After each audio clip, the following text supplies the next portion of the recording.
तो ये एक डिफरेंशियल इक्वेशन हमें गिवन है और हमें ये चेक करना है कि कौन से ऑप्शन ट्रू है। तो यहाँ पर इज कहा गया है तो सिंगल करेक्ट आंसर है इसमें। तो डिफरेंशियल इक्वेशन इज लीनियर, यहाँ पर लीनियर चेक करना है, एग्जैक्ट है या नहीं है ये चेक करना है, ये इसका इंटीग्रेटिंग फैक्टर होगा या नहीं होगा ये चेक करना है, और एक सुटेबल सब्सटीट्यूशन इसको जो ट्रांसफॉर्म कर सकता है वो वेरिएबल सेपरेबल फॉर्म में कर सकता है या नहीं कर सकता है ये हमें चेक करना है। तो सबसे पहले हम ये चेक कर लेते हैं कि लीनियर है या नहीं है। तो लीनियर होने के लिए हमारे पास क्या होना चाहिए, A naught X Y plus A one X Y prime plus A two X Y double prime and so on equal to some constant, you can see b, or you can take b this side equal to 0. So this is the basic structure of linear differential equation. Means we can write differential equation in polynomial structure, linear polynomial structure. So as given differential equation is x plus y plus 1 dx plus 2x plus 2y plus 1 dy equal to 0। यहाँ पर ये given है तो इस differential equation को मैं लिख सकता हूँ dy over dx equal to minus of x plus Y plus 1 divided by 2x plus 2y plus 1।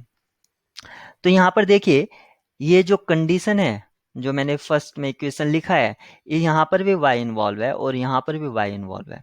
तो किसी भी तरह से मैं ऐसा नहीं कर सकता हूं कि इन y को जो है मैं न्यूमरेटर में ही ले आऊं, क्योंकि यहाँ पर जो ये फंक्शन है y prime y double prime ये डिफरेंशियल कोफिशिएंट हैं, और ये जो यहाँ पर a नॉट एक्स है ए वन एक्स है, मीन्स ये हमारे लीनियर हो या ना हो इससे फर्क नहीं पड़ता है, लेकिन y और उसके डिफरेंशियल कोफिशिएंट ये लीनियर होना जरूरी है। तो यहाँ पर मैं किसी भी तरह से नहीं लिख सकता हूँ क्योंकि यहाँ पर आपका नीचे डिनोमिनेटर में आ रहा है, तो ये लीनियर तो है नहीं, तो ऑप्शन फर्स्ट तो डिस्कार्ड हो जाता है। अब ये चेक करते हैं कि एग्जैक्ट है या नहीं है। तो यहाँ से अगर मैं इसको कंपेयर कर दूं M D X plus N D Y equal to 0, तो partial M with respect to Y यहाँ पर मिलेगा 1 और partial N with respect to X हमें मिलेगा 2। तो दोनों बराबर नहीं है तो एग्जैक्ट भी नहीं है, तो ऑप्शन बी भी यहाँ पर गलत हो जाता है। तो फर्स्ट ऑप्शन गलत, बी ऑप्शन गलत। अब चेक करते हैं सीओडी। तो क्योंकि ये एग्जैक्ट नहीं है तो एक इंटीग्रेटिंग फैक्टर एग्जिस्ट करेगा अगर इसको वो एग्जैक्ट में ट्रांसफॉर्म करना है तो। और दूसरा का है एक सुटेबल सब्सटीट्यूशन इसको वेरिएबल सेपरेबल फॉर्म में ट्रांसफॉर्म कर सकता है। तो जब भी आपको इस तरह का दिखे कि यहाँ पर जैसे कि डिफरेंशियल इक्वेशन जो था उसमें x प्लस वाई प्लस 1 और 2x प्लस 2y प्लस 1, तो यहाँ पर ये x और y है और ये इसके मल्टीपल में है।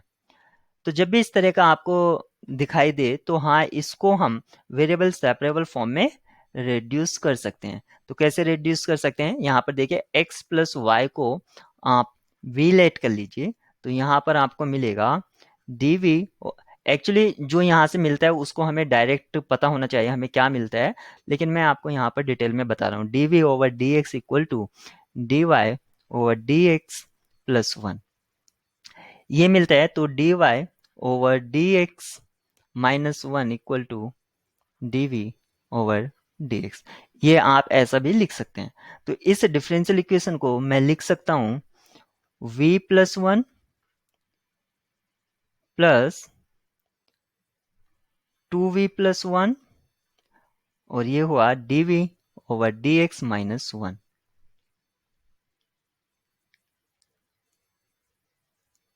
ये मुझको मिला। अब ये दोनों टर्म ये भी कंटेनिंग है ये भी कंटेनिंग है, तो इसको मैं थोड़ा डिस्ट्रीब्यूटिव प्रॉपर्टी अप्लाई करता हूँ और लिखता हूँ। तो यहां पर मुझको मिलता है, क्या मुझको मिलता है, मुझको मिलेगा dv over dx 2v plus 1 और ये मिलेगा मुझे v, क्योंकि यहां से एक कम हो जाएगा सिर्फ, तो ये v मिलेगा। तो अब इसको मैं लिख सकता हूँ 2v plus 1 divided bye v। इसको मैंने यहाँ पर लिखा और ये लिखा dv इक्वल टू dx। तो यहाँ पर ये देखिए, ये v कंटेनिंग टर्म है पूरा, और ये इसका